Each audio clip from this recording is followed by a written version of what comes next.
Hello, and welcome to another edition of Barça Fan Voice. The big news today is the block resignation of 6 members of Barça's board of directors.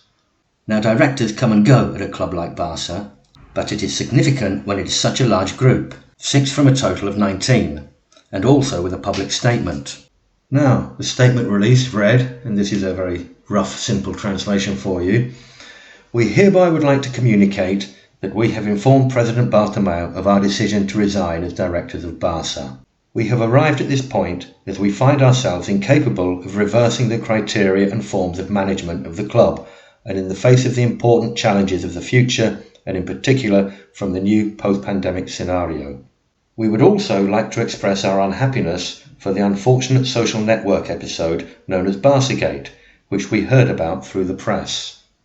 We hereby request that once the investigation into PwC is completed, that those responsible are held to account and that the victims are compensated."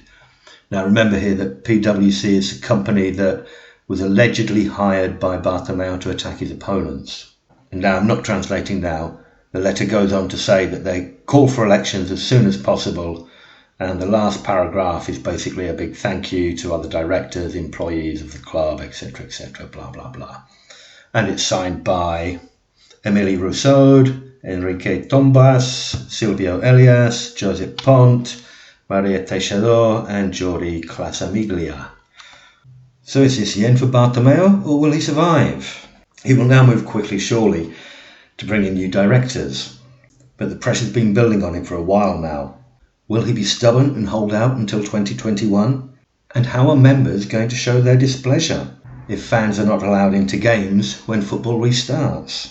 This is all vitally important to Barça, of course. The effects could be enormous, whether we sign Neymar or not, whether the coach next year is Quique Setién or perhaps Xavi Hernandez. And of course we'll have to see what happens with the Espai Barça, the plan to develop the area around Camp Nou. So it's all very uncertain now. I'd say it's 50-50 whether we see elections or not this summer, and whether Bartomeu will survive the situation. What do you think? Send me a comment down below. I'll be back next week with some more. Until then, have a great Easter and Bisca el Barça. Bye for now.